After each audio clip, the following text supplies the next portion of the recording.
That episode was not very good. 'Twas not. I'm Jonn Ritland, that is... The Derbinator. Today's SmackDown Live from the Mohegan Sun Arena in Uncasnyvalley, whatever the fuck it is. Uncasville. Uncasnyvalley. I don't know. Nothing against Connecticut. I have no fucking idea how to pronounce. Graham, if you see this review, please tell me on Twitter how to pronounce this. Yeah, it's simple. It's pronounced Uncas. Yeah. File. So, by the way, shout out to him and his girlfriend. They were at that show tonight. Hope you had fun. Because we sure as fuck didn't watching this. Look, this is WCW levels. It's WCW 2000 levels of bad. It's haphazardly booked. Everything was birthed by accident, much like many families in the South. Much like the Trump family. New Day. I'm not going to be very kind to this. Okay. New Day out first. They allude to leaving because they're sick of it. Yeah. Not that you blame them. I know it's scripted, but it's not very good script. Especially when Vince calls it out later. Yes. And if we can be serious for a minute, and I'm sure Lance Storm smiled, if Lance Storm is capable of smiling. I mean, I know he's capable of smiling. I just don't think he smiles much. Well, at least Vince got booed heavily. Mostly. And Vince is out there and looking and sounding every bit the 70-plus years old that he is. He really should not be on TV anymore. He really shouldn't. I mean, fuck. You could have easily fit Shane McMahon into this role, given the fact that he's now a heel. Yeah. We also don't need so many heel authority figures because it drags down the show. I mean, any show. I don't care what wrestling company Take it Triple is. H last night. Much better. Yeah, except the promo rambled on a little bit. Yeah, but it was forgivable. It was. But Brian says, don't, have the New Day leave, then bring up another 3 guys from NXT and call them Fresh Afternoon. And someone immediately put up a picture of the Forgotten Sons, and I was laughing. And it's not wrong, because, sorry, that gimmick just has... It would have been a new day, but someone has forgotten the sun. Wait, who? Give me back my son. Ransom. So Big E says, or Vince says to Big E and Xavier, you need to win a gauntlet match, and then if he wins Kofi, Kingston gets to go to WrestleMania. Not pointing out, as you said, not pointing out, as you said, that he didn't say he was going to face Daniel Bryan. He didn't say in what capacity he'd be going to WrestleMania. Yeah. And he remained vague about it, even at the end of the show. We'll get into that. We will. But yeah. Shall we get into the first atrocity of the night? Well, let's talk about Becky's interview because she was immediately cut off by Charlotte, and I talked about the fact that Charlotte was I said that they were playing Charlotte's music to just come from behind on Becky and just interrupt her for the promo and then cut her music off for no reason. But, no. By the way, they were supposed to have Carmella versus Naomi versus Sonya Deville versus Mandy Rose. I think Mandy Rose. I think all 4 of them. To determine who was going to face Asuka for the SmackDown Women's title at Mania. Mind you, a 2 weeks build. They did not do that. They had Asuka versus... Charlotte. For the women's title. So that she can have a belt on her for the match. Yeah. Because raisins. And what did they do? Just made suddenly. I don't know how recently this was made. I don't pay enough attention to their social media. They cut to commercials so many times. They came... They did that split screen commercial that annoys everybody. Yeah. And then, 3 minutes you said after they get back? 3.5. Full commercial break. For whatever the fuck reason. And it just kind of alluded to the fact that WWE doesn't really care about this match. So what's going to happen? Is Asuka going to retain so that she can have a match at WrestleMania? No. She fucking taps to Charlotte Flair. Again. So what does this mean? Asuka is now a throwaway champion just like every other Japanese champion that they've ever fucking had in the company. Asuka is now tapped out. The 4 women that were going to have a match tonight, fuck them. It's terrible booking. Like, a lot of people are saying, well, maybe they're going to unify the belts. But what sense would that make when SmackDown is going to Fox at the end of the year? And Fox wants their own identity and they want a different presentation. Sport related, but also the rosters to be separated, an actually bolstered roster. and all that. Yeah. It's insane. Like, I hope this leads to something for Asuka. I hope that this isn't it for Asuka. Like, they're just gonna keep her the same afterwards. They will, because it's WWE and they don't know how to book foreign talent, as they've undoubtedly proven. I don't understand this decision. I don't either. You said it perfectly. I mean, I'm going to be honest about this. Like, I watched and I go, I figured Lacey Evans is going to make an entrance. Becky's going to run out there or something. No, just Asuka taps out again to the figure 8.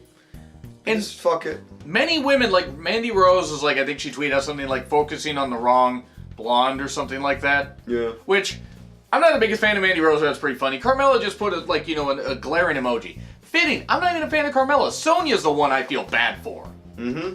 So, somebody... Sonya versus Asuka? Been fucking money. I would pay to see that match. You remember how they reacted at that Battle Royal? Yes. They reacted to the last two. The fans were getting behind both of them. Yeah. Cheering for Asuka, saying let's go Sonya.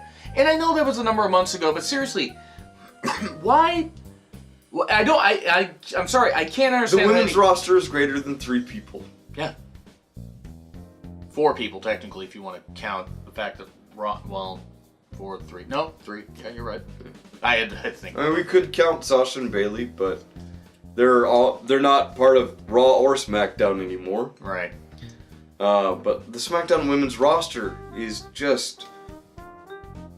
gutted. Meaningless to Vince. I get that Charlotte and Becky were still on SmackDown technically, but okay, here's your case scenario. Ronda taps Charlotte and leaves with both championships. Charlotte taps Ronda and has both championships. Becky taps Ronda and you end with all 4 horsewomen holding the titles at the end. Or Becky taps Charlotte, but then no good can come out of this. No good. And I'm just going to say... Besides, you can't have them, all 4 of them up there, because Becky and Charlotte are supposed to hate each other. Yes, but you know that Vince would do it. I know. Yeah. But all I'm saying is it wouldn't make any goddamn sense. So it would fit with this booking. Yeah. Let me just say this much.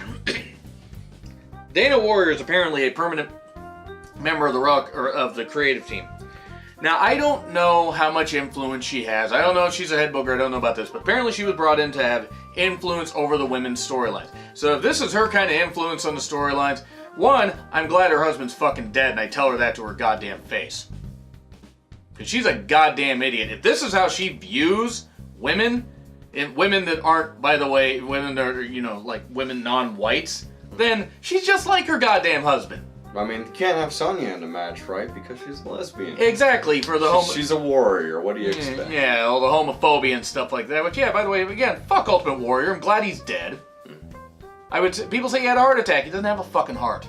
He'd burn in hell, hopefully, for what he said. I doubt Dana has that much influence, but it's WWE. What do you expect to happen? And that's true. And I'm just saying that this coincidence, it's a little bit too much of a coincidence that they brought her on in this. If this is the kind of influence she's going to try to put out over women's wrestling, women's segments, it's been really bad since she's been brought on. I really hope that t-shirt company has a very good women's roster.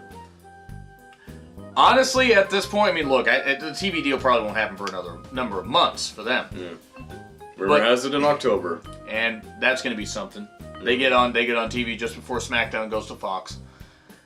This was bad. This was really, really fucking bad. I cannot get over how stupid this was. And Vince, by the way, Vince, this company will be better off when you're dead, which could be tomorrow for all I fucking care, you crotchety old fuck. And Corey, fuck you and the fact that you think that you're a Bobby Heenan cosplayer. You're not. Yeah. You're a goddamn rotten person. Anyway, new champion. Why? Just why? I just don't get it. Mm-hmm. And then we get to our next match. First we had AJ Styles in a backstage segment talking about Randy Orton, with Kayla saying, "Your mind is on the Viper," which means AJ Styles is thinking about the gay community. Or the snake community. God, I'm disappointed I didn't do that one. I know. Right. Me too. Angle versus Styles, and Orton came from out of nowhere. Yeah. It was a hard to watch match because Angle doesn't have it anymore. But yeah, then Orton got laid out, and then we had Miz there, and he's writing down this whole stuff and saying, I want to face Shane in Falls Count Anywhere match because of what he did to my dad, his baked potato dad.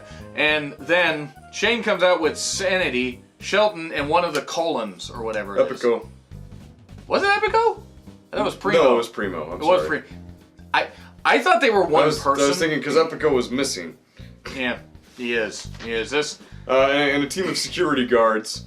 that Miz easily broke through? Yeah, after Shane, talked about how much more he wanted to hurt his dad. So Miz, angry, after he also insulted his mom in a way. Oh, God. Manages to break through the security guards after some struggles. Took out Shelton Benjamin first, then Primo.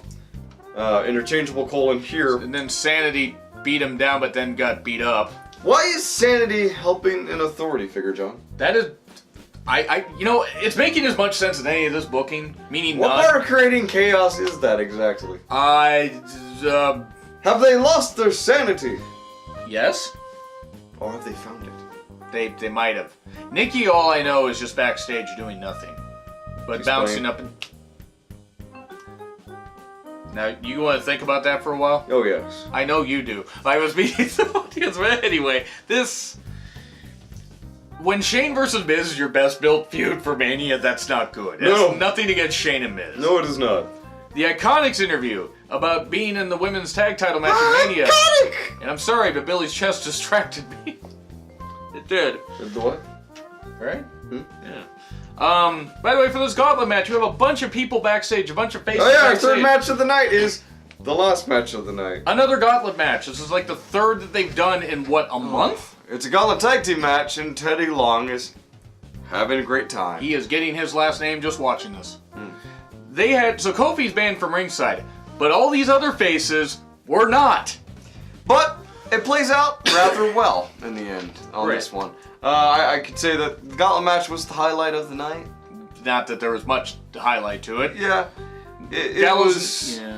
When we started off with the Good Brothers, though, and disappointingly, they're done in seconds. Bye, boys. We're leaving soon. Why use a well-established tag team when you can use a well-established tag team like Rusev and Nakamura to beat them up for a while? That's right. Rusev and Nakamura, who honestly should... I know this is going to sound like I'm cynical towards WWE. I get that people cannot be on top all the time. Some have to be the bottoms. That match sums up this review, It's like booking. It was a bunch of hot air. Yeah. By the way, Rusev and Nakamura, they really should leave. Really, they should. Rusev, honestly, has gotten himself over 3 separate times and has been cut down every single time. Yep. And then Vince has the audacity, the caucasity, basically, to get upset about, people leaving. Well, yeah, because if you want to book them the fucking powder, they're not going to want to stay. But by the way, Rusev and Nakamura put up a good fight, but then they got beat.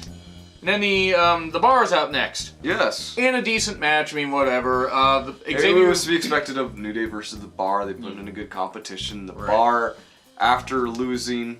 Xavier pinned Sheamus. Yes. They pulled out a table. Yes, the Bar proceeded to beat up both Xavier Woods and Big E. They got a table out. They slammed Big E into it. And then they left them there as... the Usos. Yes. Came out. And the Usos got on the mic. Yeah, the Usos... Well, first they got in. They were looking ready to fight. And they were like looking at him like... I can't do this. Right. Can't do this, Us. And they said that Kofi earned their respect of these people. What do you mean, these people? And everybody in the back and said, we forfeit. And Brian starts throwing chairs and almost hits Rowan in the goddamn He also face. kicks the TV. Yeah. Oh no, how will they watch TV in the locker room now? How will they watch it so awkwardly? I don't know. Yeah, right. So yeah, then, shocking to the shock of nobody, Rowan and Brian are the last two. And we were expecting a repeat of last week, and what else would happen? But, New Day winning. Right, and that was the thing that shocked me. Now, Brian did almost take the fall with the big ending, and then Rowan is fucking bad in the ring. I'm sorry, he is bad. I mean, he's not Shafir and Duke bad, but he's not that great. Rowan's also been at this longer than Duke and Shafir. He should be better than this. Yeah. But Big E... You can see who carried his weight in the Bludgeon Brothers. Harper.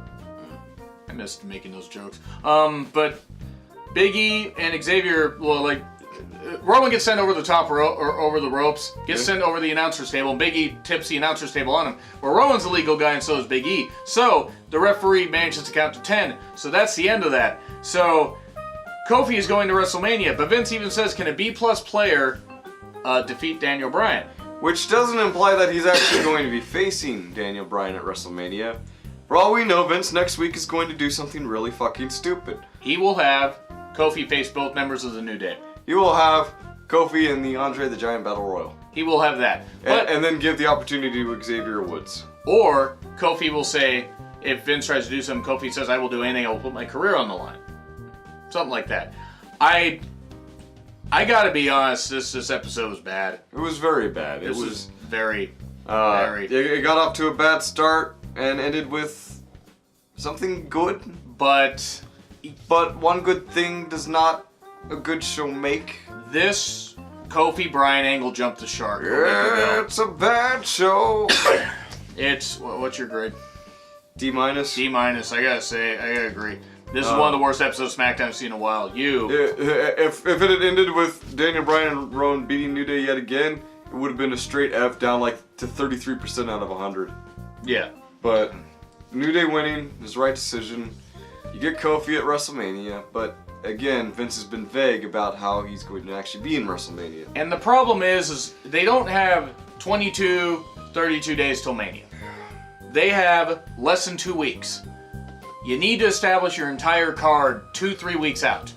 And they haven't done that. But D- for us, you have D-Pole. D-Pole is up there. Our enthusiasm's fucking wiped out. You will have an NXT 12. Please go ahead and grade. And then leave comments. Yeah, let us know what you think their booking decisions are on this. Like, what do you see in the future for them? Because if you see something in the future... I can see it too in the future! Already did that. This... I am not excited for WrestleMania 35. Nope. I want it to be good. But they screwed over the SmackDown women's roster. I would not be shocked if AEW got a TV deal and it gained traction. I would not be surprised to see some people opt out of their contracts. Mm-hmm. I mean, and other women's divisions are growing. Ring of Honor, that kind of stuff. But we'll see. Yeah, D-. 205 Live NXT review from this guy tomorrow. I got some other content that I pre-record that I will have up, but I will probably have my G1 Supercard predictions up. We will be watching that next Saturday. Yeah. Not the Hall of Fame, because fuck that. Seriously. Anyway, I'm Jonn Ritland, that is... The Durbinator.